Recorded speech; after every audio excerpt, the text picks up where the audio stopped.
पिछले 5 सालों में हर जगह सिस्टम को कांग्रेस ने बिगाड़ने का काम किया और वही लत, वही हैबिट, वही आदत बनी हुई कई लोगों में बनी रहती है।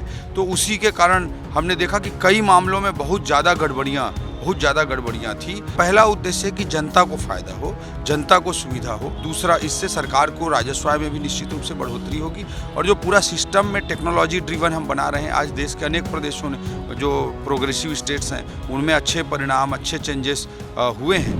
प्रदेश के मंत्री ओपी चौधरी सर हमारे साथ हैं, उनसे बातचीत करेंगे। शुरू से ही आपने कहा कि एक क्लीन व्यवस्था, एक भ्रष्टाचार मुक्त व्यवस्था, और कल जो ट्रांसफ़र हुए पंजीयन विभाग में अभूतपूर्व था, मतलब इस लेवल पे ट्रांसफ़र। सर क्या मैसेज दे रहे हैं, क्या कहना चाह रहे हैं?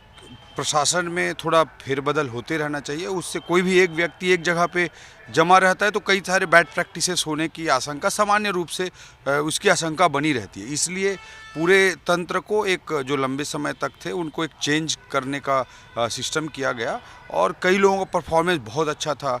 तो वैसे लोगों को जो कहीं दूर दराज में फेंकाए हुए थे, वैसे लोगों को महत्वपूर्ण जिम्मेदारियां देने का प्रयास पूरा किया गया है और पूरे परफॉर्मेंस के आधार पर ट्रांसपेरेंसी के साथ, पूरी इंटीग्रिटी, ईमानदारी के साथ पूरा इस सिस्टम को एक बार पूरा चेंज किया गया है ताकि सभी जो अच्छा काम करते हैं उनको मोटिवेशन मिल सके और जो थोड़ा बैड परफॉर्मेंस करते हैं या मैल प्रैक्टिसेस में जो इन्वॉल्व हैं उनको क्लियर मैसेज भी हो सके। इस सोच और विचार के साथ ये ट्रांसफ़र्स किए गए हैं और मैं मानता हूं कि इससे आने वाले समय में अच्छे कार्य करने वाले प्रोत्साहित होंगे और ओवरऑल डिपार्टमेंट पंजीयन विभाग का गवर्नेंस इम्प्रूव होगा, जो कि काफ़ी पिछले 5 सालों में कांग्रेस के राज में बहुत ही बैड शेप में चला गया था, उससे निकाल करके हम ला पा रहे हैं। और मुझे लगता है कि चंद महीनों के अंदर पंजीयन विभाग में काफ़ी और अच्छा परिणाम आपको पॉजिटिव सेंस में देखने को मिलेगा। उससे पहले भी सर आपने कुछ और भी किए थे, 2-3 को निलंबित भी किए थे। मैसेज यही आया कि करप्शन रोकने की ये कोशिश है। किस तरह की सर शुरू हो गई थी, किस तरह की चीज़ें चल रही थी? क्या वाकई राजस्व को नुकसान हो रहा था कुछ गलत? देखिए, पिछले 5 सालों में हर जगह सिस्टम को कांग्रेस ने बिगाड़ने का काम किया और वही लत, वही हैबिट, वही आदत बनी हुई कई लोगों में बनी रहती है। तो उसी के कारण हमने देखा कि कई मामलों में बहुत ज़्यादा गड़बड़ियाँ थी। तो इसीलिए जो बहुत ज़्यादा गड़बड़ियाँ थी, करीब हमने 3 लोगों को सस्पेंड किया था और जहाँ पे हमको पता चला कि मैंने मीटिंग लेकर के भी साफ तौर पर चेतावनी दी थी कि आप ठीक करिए, सिस्टम अच्छा चलाइए। जब ऊपर में कोई मंत्री, सेक्रेटरी, आईजी आपसे कोई पैसा नहीं ले रहा है तो आप कोई भ्रष्टाचार मत करिए। ये मैंने क्लियर मैसेज मीटिंग में दिया था। उसके बाद हमको पता चला सरायपाली में एक भ्रष्टाचार का केस आ रहा है, तो हम लोगों ने भी इंटरनली एसीबी को, ईओडब्ल्यू को रिक्वेस्ट किया कि भाई ऐसे चीज़ों में कार्रवाई करिए और हमने पकड़वाने का भी काम किया। और जो लोग अच्छा काम करना चाहते हैं, अच्छी मंशा रखते हैं, उनको अच्छी जगह रिस्पॉन्सिबिलिटी दी गई है।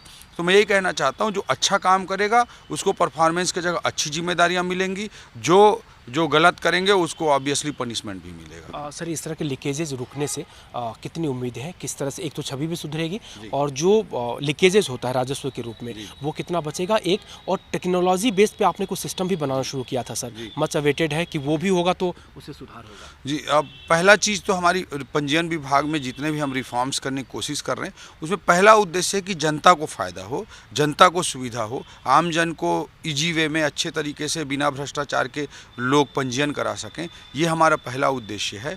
और दूसरा, इससे सरकार को राजस्व आय में भी निश्चित रूप से बढ़ोतरी होगी और जो पूरा सिस्टम में टेक्नोलॉजी ड्रिवन हम बना रहे हैं, आज देश के अनेक प्रदेशों ने जो प्रोग्रेसिव स्टेट्स हैं उनमें अच्छे परिणाम, अच्छे चेंजेस हुए हैं।